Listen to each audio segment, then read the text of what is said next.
posachedwa apa tikupasirani zimene wayankhula Bon Kalindo lero lino pa 14 February 2024 kwa anthu amene ali mchikondi kapena kuti iwo amakonda chikondi.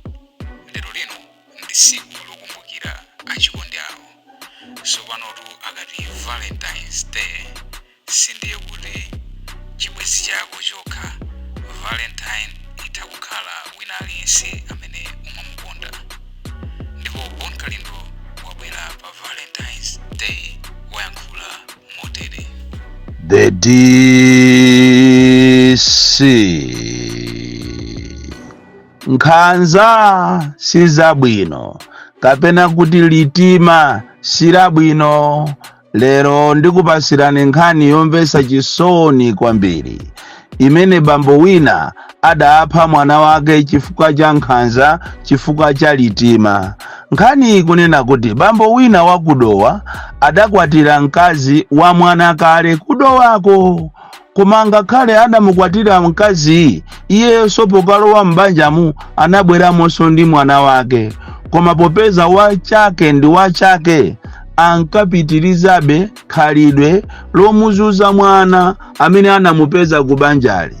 Ndipo ngakhale olowa Nkhoswe analowerera, mafumu analowerera, komabe nkuluyu adapitiriza kumamuchita nkhanza mwana obwera omupeza uja. Chikhalirenicho iyeyo anabweranso ndi mwana wake kubanja limeneli. Nkhani ikunena kuti siku lina amayi ake a mwanayi atachokapo kupita ku bizinesi zawo, abambo adatengerapo mwayi ofuna kuti amuphe mwana ujayo, ndipo adakagula masuwiti ndi poison kunsika wakudowa. Ndipo atafika naye poison uja kunyumba ndi masuwiti aja, adatenga masuwiti aja limodzi ndi kuyithira poison, suwiti ina osamuthira poison. Ndicho linga kuti ana aja akabwera adzatenge suwiti wabwinobwinoyi ampase mwana wake, komanso suwiti wa poison ampase mwana wompeza uja. Mwasoka iro adaganizanso kunena kuti ndithamange ndikasambe kuti ana aja asanaweruke azandipeze ndili kilini. Pamene ndikuwapasira masuwiti wa ndizakhale kuti m'manja mwanga muli bwino, inenso poison asandigwire, asandichite, asandipake. Soka iro akusamba kubafa, ana aja anaweruka nsanga ku sukulu isanakwane nthawi yawo, chifukwa adali aphunzitsi akupita kumaliro ndi adanena kuti ana onse azipita. Pa tsiku limenelo ana aja atalowa nyumba anapeza bambo wawo ali kubafa, ndipo adangofikira kutenga masuwiti aja ndi kugawana. Mwasoka mwana uja wake weni uja adatenga suwiti ija ya poison uja, pomwe mwana wa amayi wompeza uja adadya suwiti ya bwinobwino. Mmene amabwera kuchokera kubafa, abambo adapeza kuti mwana wawo weni uja akutuluka thovu mkamwa, ndipo zinthu sizinali bwino. Ndi pamene adadziwa kunena kuti mwana wanga weni womupeza amene womubereka ndekha wadya poison. Nkhanza sizabwino, nkhanza ndi zoyipa. Tikunena pano abambo ali m'manja mwa apolisi kudowa konko chifukwa chokumupha mwana wawo. Nkhanza sizabwino.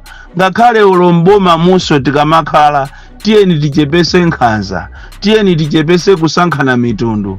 Ndi zinthu zatichitikira kudowa. Aminista ena amphamvu adalamula Adodma kuti atenge chimanga china chowonongeka apite nacho kuchisi kuzomba, china chabwino chipite kwawo akachigawe, anthu atame akudowako. Soka ilo mmene akuluakulu akudodima amapereka makalata kwa matruck drivers kuti atenge chimanga chachizipita, anasemphanisa mwangozi. Malo motenga chimanga chowonongeka chija ndi makalata kumpasa munthu wakuchisi kuzomba, adatenga zimene zija ndikumpasa munthu wakudowa. Driver anangonyamula ndikuona kuti ine ndiwadowa, ndikukaliza uje truck yache ndikumapita.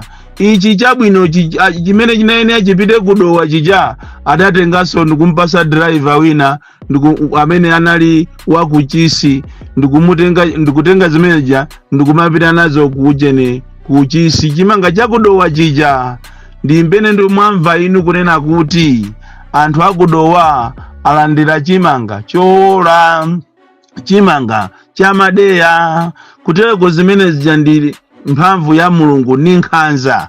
Akufuna Mulungu kuonesera kunena kuti nkhanza sizabwino, chifukwa chakuti iwe uli pa udindo komanso kwanu ndi kudowa. Sukanayenera kuti ukapange nkhanza zotero. Lero taona tu wadyesa anthu ako omwe akudowako chimanga chola. Chimanga chamafuna kuti chola chipite ku chisi, chinapitako chabwinobwino, ndipo tikunena pano ku chisi sikunachoke ene kwere yonena kuti kwabwera chimanga chola. Chifukwa chonena kuti bwana wa ku Dodima popereka makalata anasemphanitsa mwangozi.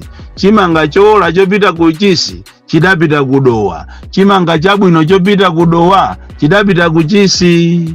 Tikuyenera titengerepo phunziro kunena kuti ife tonse kuchokera ku Nsanje pakana kukafika ku Chitipa, nkhotakota pakana ku Mchinji, tonse ndife Amalawi. Sitikuyenera kumapangana nkhanza. Ngati kuli boma limene likupanga nkhanza kumasankhana mitundu, ndiye ndi boma la MCP. Tikunena pano ngakhale aku Malawi Housing Corporation kumene koko akukumana ndi nkhanza zosiyana-siyana ndi CEO wabwerapo kumene. Kungolankhula china chilichonse iwe uziwe kuti yako yavuta. Kungokumva kuti ndiwe wakumwera siwe mchewa uziwe kuti zako zavuta. Ngakhale kuzomba ku Malawi Housing kumene kwavutiratu kuvuta. Kukupangidwa nkhanza kwambiri, ngakhale galimoto imene ya CEO imene timanena kuti ndi galimoto imene ili ngati ya chief executive ikuyenderedwa ndi munthu wa MCP. Anakaitenga galimoto ndikumpasa munthu wa MCP. Ijayo galimoto mmaziwa inu galimoto ya CEO ya Malawi Housing imene ija ikuyenderedwa ni munthu wa ku Japan. Nkhanza zopanga zuwa likuwala, nkhanza sizabwino. Ngakhale olo ma promotion mukapita ma department osiyana-siyana, mupite olo kwa Daisy kumulanje, mupeza kuti ma promotion akungopasana okha. Mukapita ku Baraka mukapeza kuti ndi chimozimozi. Ngakhale olo nkhani za ma certificates kwa demu ku Baraka anthu akuyendera ma certificate ya 8 amene ali ndi ma certificate eni akuzunzika kwambiri, sakupasidwa ngakhale promotion ina iliyonse. Motero kuti programu iyi amakonza a Jesse Kabwira ndi programu yabwino kwambiri, ndi programu imene ikanaunikira ndikuona eni amene ali oyenerera kuti akagwire ntchito mboma. Koma vuto la ife kuno ku Malawi timayamba zinthu zabwinobwino ndikuzilowesa ndale, zinthu zija ndikuthera pansewu. Motero kuti 14 days inapitatu koma kulizi aja ankanena kuti ndipereka 14 days ultimatum, pakana lero kulizi kuli nkhanza zosiyana-siyana. Mukapita musalima mukwa DC kuli nkhanza, mukapita kwina kuli konse, mukapita ku Tcholo District Hospital kuli nkhanza zokha zochita kuwapangira ndi ma patient omwe. And sitikudziwa kuti kodi iniyo ma officials kapena akuluakulu a chipatala cha Tcholo simakhala ni maganizo kuti siku lina ma patient amene mukuwagonesa mukhondewa azalumidwa ndi agalu. Kaletu kunali a veterinary akati akaona agalu ngoyendayenda amaapha. Lero pano patapitani pa Tcholo District Hospital mukaone ma patient akugona ndi agalu chifukwa chakusowa kwa chakudya akumathawa mmakwawo ndi amapita ku chipatala kuja kuti azikatolera zakudya. Koma akumagona ndi anthu koma ma authorities alipompo sakutengapo any action to help the patients. Tikunena tu pa Tcholo kuli mavuto opsa pa Tcholo. Kukakhala kuphalombeku, kukakhala kumulanje, nkhani za madiru ndiye ndipena palipose kokera kwako. Tikapita kumpoto uku ndiye paja anthu akumpoto amatengedwa ngati ndi agalu. Kumene koko ndiye kuli nkhanza zosiyana-siyana zimene anthu akukumana nazo. Kumazitenga ngati enawo ndiye Amalawi kwambiri, enawo si Amalawi. and lero ndi opportunity ya president pamene ali ndi sona anayenera kuti akachite tackle ma issues amene akukumana ndi anthu muno Malawi. Kukhala ine president wanzeru kuti ndi ineyo siku lochita resign lija likanakhala lero, chifukwa pamene pafika ziko lili pafika pena pache pa mwana wa Kanaphala. Ndipo ine ndikutha kuona mavuto amene ati akumane ndi anthu, ngakhale olo mavenda amene mavuto awo kuti akapikule akagule zinthu akapikule olo mabero omwewa, bero yafika pa 1,500,000. Kodi munthu akatenga ndalama zokutiko ndipo ati akagulisira kuti akabwezemo 1,500,000. Zinthu sizili bwino muno Malawi, andi sindikudziwa kuti kodi ino andale mukamakhala pansi mmaganiza bwanji, popeza mukanakhala kuti muli ndi chidwi chokonda anthu anu. Siku la lero Chakwera akanachita resign pamene akupita ku parliament. Koma ayi ndithu nkuthekanso kuti mwina Chakwerayo amafuna kuti achite resign malinga ndi background yake yopemphera, koma muli atongwetongo ena momwe mafia amene akumamuuza kuti bwana musapange zimenezo, bwana ayi musapange zimenezo. That is why akumapanga maprogramu obera kuti zisango zikubwerazi azawinenso, chifukwa akudziwa kunena kuti zawo siziyenda bwino. Akudziwa kuti kuba kumene aba, chifukwa ngati kuli anthu amene alemera mwazizizi angomanga nyumba palipose, angolemera mwazizizi, kungolemera mwazizizi ndi amu MCP. Pakali pano pakuli phwando lomanga mahotelo, lomanga maloji. Komatu anthu amaaba inde, koma MCP wa aonjeza kwambiri. Ndikutha kuona chisankho cha magazi, chisankho chimene anthu ati apwetekane, chisankho chimene ena azazikakamize kuti iyo ndi amene ati awine kapena azachidwa declared kuti awina.